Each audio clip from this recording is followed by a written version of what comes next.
Ó de casa. Ou de fora. Entrar pra dentro. Chega pra cá, aqui, ó, pra esse cantinho. Que é o cantinho onde nós estamos resgatando aqui um pouco da cultura, né? Dos objetos que representam a família. Que é a nossa família que o povo conheceu como Tom, Mariana e a Lilia.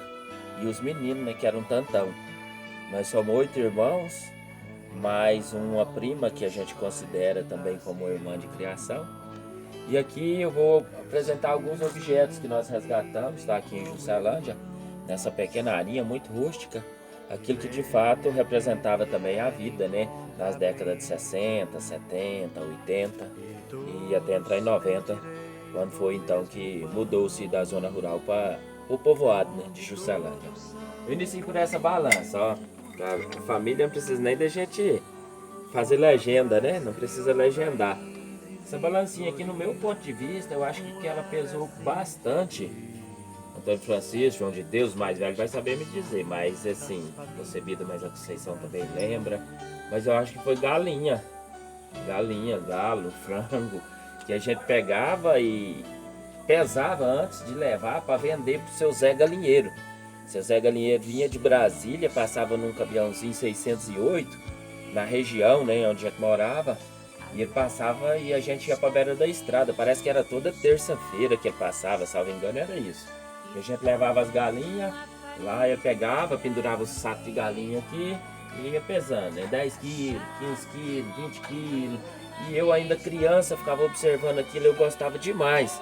Eu gostava muito porque a hora que ele terminava de pesar essas galinhas, que ele punha ela lá para dentro, que ele pagava as galinhas, ele tirava lá de dentro um saquinho de balinha, pegava um punhadinho de balinha, colocava na minha mão e aquilo, ó, já descia correndo no rumo de casa, feliz com as balinhas no bolso, né?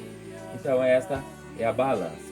Nós temos aqui também um outro instrumento que eu acho que ele dispensa legenda também, né? Todo mundo sabe muito bem o quanto isso foi útil, isso garantiu a sobrevivência, o sustento da família, né? Não precisa nem descrever tanto assim, que é a enxada. Aqui, um pedacinho, ela não está por completo, né? Todo mundo lembra aí. Ela está até montada aqui o contrário, hein? O cabo, ó. Nesse caso aqui era... Não, só puxar o cabo pra cá que vai ficar certo. Puxou, e aqui tocava e punha a carne, né? Ferrinho de 3 dentes, lembra? Ferro 3 dentes, que era o que moía a carne. Ô, São, vai buscar o ferrinho de 3 dentes que tá com fulano. Aí a São, vamos lá? Aí vamos, nós saía e ia buscar o ferrinho de 3 dentes pra moer carne, pra fazer linguiça. Olha só, para fazer linguiça, né? Esses instrumentos iniciais aqui então são esses. Sequência na apresentação, aqui tem, né, um serrote. Serrotinho desse ensinou muita coisa, né? Naquela época tinha que fazer uma casinha pro tacho, uma casinha para carroça, casinha do paiol, o próprio paiol, e o serrote ajudava muito. Não tinha máquina nenhuma elétrica, né? Na época, não tinha nem como imaginar não sei, uma maquita ou uma serra elétrica naquela época não era realidade. Então o serrotinho desse ajudou muito, juntamente com o traçador, que eu vou mostrar daqui a pouco também, o traçador. Aqui a enxada, né, encabada, para quem não conhece enxada, talvez tenha alguns aí que não conhecem, a enxada é essa ferramenta. Então, ela está amarrada aqui, mas aqui ela está no cabo, que tocou muita lavoura, né? Nosso pai Antônio Mariano, com os meus irmãos mais velhos, Antônio Francisco, João de Deus, o Zé Brade, o Geraldo, muita lavoura. Eu mais o Jorge, nós já participamos menos dessa brincadeira, mas a gente ainda participou um pouquinho também, né? Então isso aqui retrata muito essa questão da produção que se tinha naquela época, produção agrícola braçal mesmo.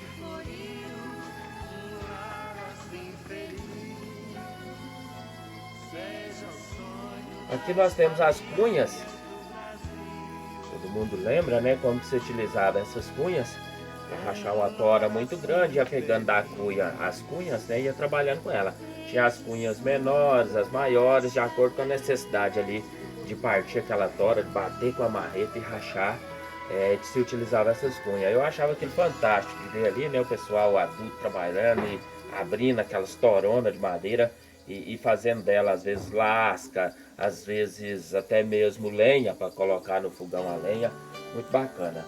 Aqui tem uma truqueise, né, que nós falava truqueise. E a truquês, essa aqui não é exatamente a que o nosso pai utilizava, né?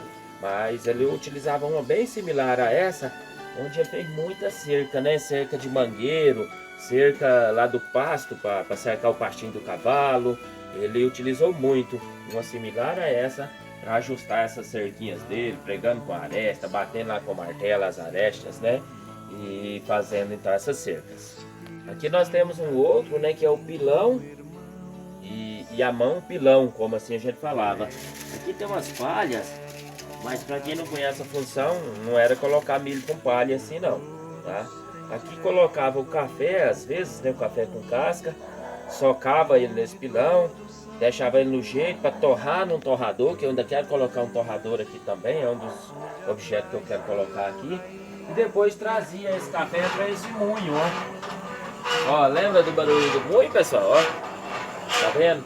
Aqui debaixo, né, tinha latinha, dava uma latinha de sardinha, uma outra latinha redondinha, que não sei de que exatamente que era ela. Eu colocava aqui debaixo e ó, a mãe falava, não vai moer o café. Aí eu vinha moer o café e moía esse café aqui, daqui levava e coava. Interessante, já que nós estamos falando do café, vamos parte a parte. Aqui também tem o bule, né, que representava o café naquela época e realmente, ó, bolinha, xicrinha, do jeitinho que era. Vamos ver se tem. Olha, ainda tem um cafezinho, né? Café doce e frio. É o café do bule. Mas é muito bom. Para quem gosta de café, sabe que é muito bom. Então aqui o cafezinho. A outra xicrinha, que também era boa para tomar café. O café parece que ficava mais quente ainda quando tinha acabado de coar nessa xicrinha. Isso é verdade.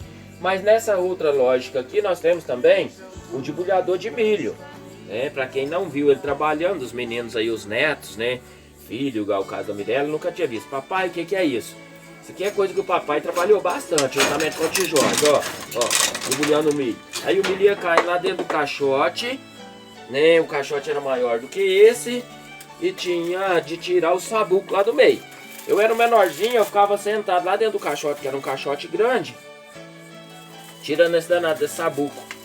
E aqui eu ainda me lembro essa aruga do milho até hoje, hein? Achei! Ó, eu e o Jorge nós cascamos muito milho, viu? Teve época que eu e o Jorge nós cascava 2, 3 balagens de milho todo dia. Depois de cascasse, vinha aqui e colocava aqui e debulhava ele, igual eu mostrei pra vocês. E a palha do milho. E é interessante que da palha do milho fazia tanta coisa, né? Juntava juntamente com o sabuco, acendia o fogo nas fornalhas. Falando em fornalha, tem até aqui o tacho, tá? Esse realmente é o tacho que nossa mãe usava. Tacho de tamanho considerável. Dava para colocar aí muita carne de porco. Ela gostava de fritar carne de porco nesse tacho. Matava o porco, arrumava e fritava nesse tacho. Fazia sabão também. Do tacho também, junto com o tacho, nós podemos falar desse aqui, ó, que é o panelão. O panelão ainda vai ser arrumado, vai ser organizado. Eu e o Jorge, nós queremos continuar construindo a arinha e fazer a fornalha para pôr o panelão e pôr o tacho e deixar usável. Como a gente estava falando, da palha do milho se fazia tanta coisa, né? Fogo na acender a fornalha do panelão, do tacho. Se fazia cigarro para quem fumava, né? Eu lembro do seu Zé Lopes, que nós morava na terra dele, ele tinha uma unha assim, muito afiadinha, ele cortava certinho. Pegava a palha cortadinha certinha, fazia aquele cigarrão de palha, né? E fumava. E era até cheiroso, né? O cigarro daquela época da palha tinha até um cheiro até bacana, diferente do cigarro, né, de hoje em dia. Não sei qual que é essa composição que se usa hoje, eu sei que é bastante diferente daquela época, né? A palha, então, além disso, ela servia muito para nós também aqui, ó, para fazer isso. Para quem não lembra ou nunca ouviu falar, aqui a lamparina ia queimando, e quando ela chegava aqui num determinado lugar que o pavio já não tinha como pôr mais fogo, pegava uma palha dessa, tirava aqui, né, o pavio dela, enrolava, enfiava e puxava. Não vou puxar agora, mas no outro vídeo eu posso até fazer isso. Fazer aquele barulho bonitinho, tipo, né, e aí subia e ficava bem legal. O isqueiro não era um isqueiro desse aqui, não. É um isqueiro que o Reginaldo tem ele, o Reginaldo sobrinho tem ele, que era do nosso pai. E aí vinha aqui, pegava e fazia isso, ó, né? Acendeu a lamparina. Essa lamparina a gente andava com ela para casa, para um lado, para o outro, num cômodo, no outro, né?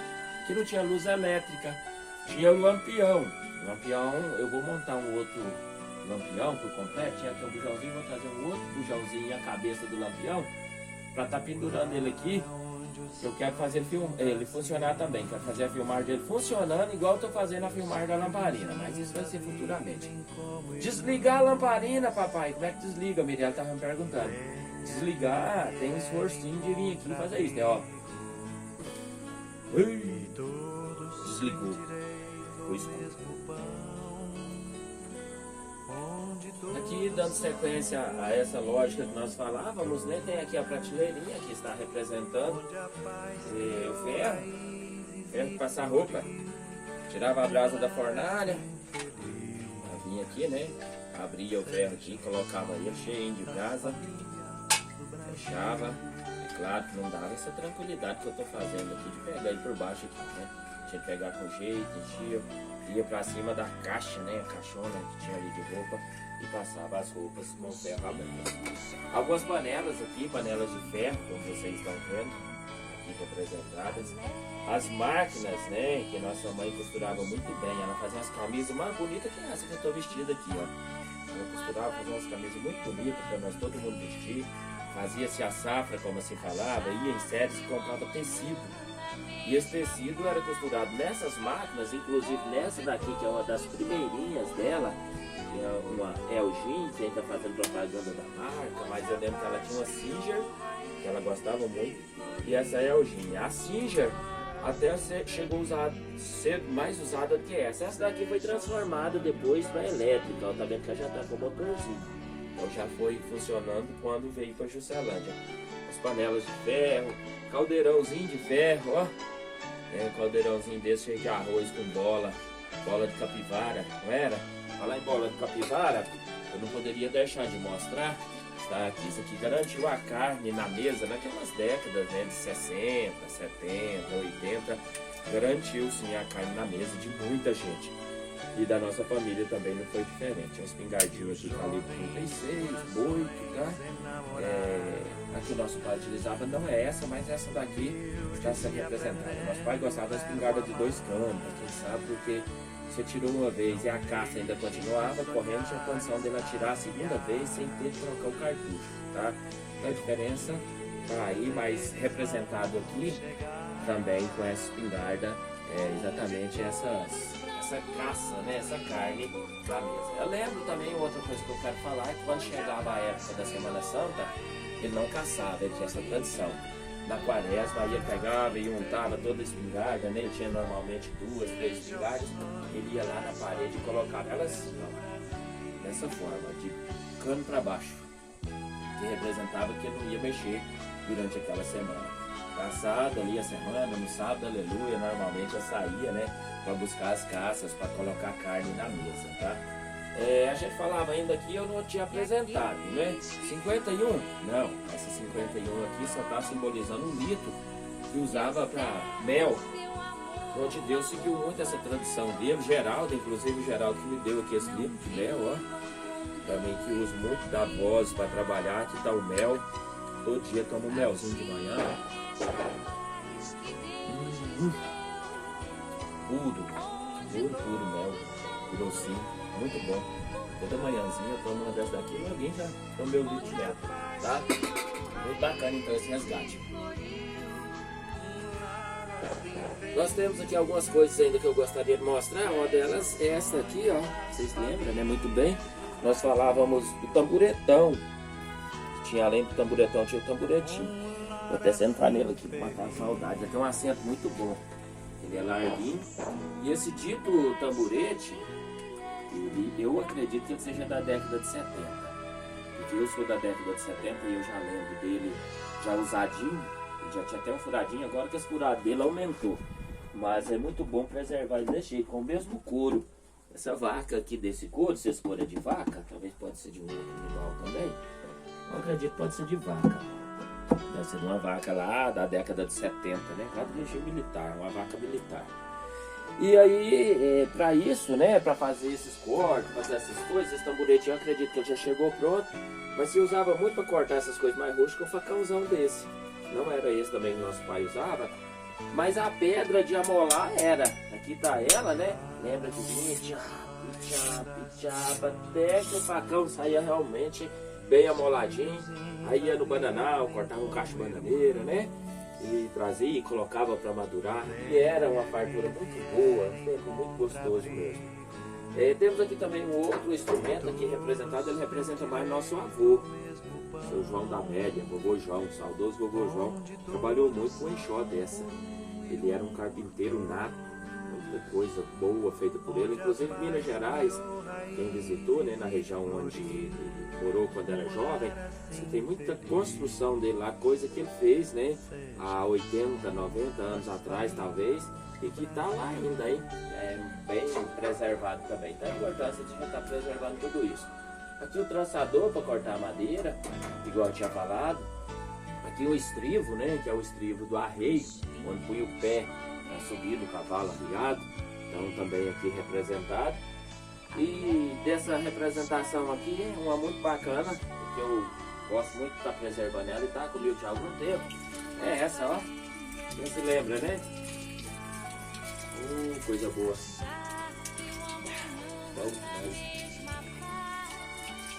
a aguinha saindo aqui da bomba. Só que a bomba na época era manual.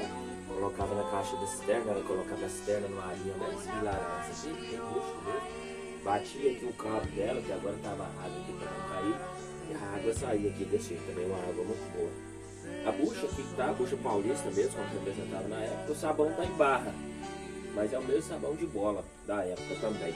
O coxo, quando nós colocávamos milho de boi para os porcos, tem um coxo desse jeito aqui. Isso não representa nada da época, só tá aqui para tampar o panelão não enferrujar. E aqui o coxo.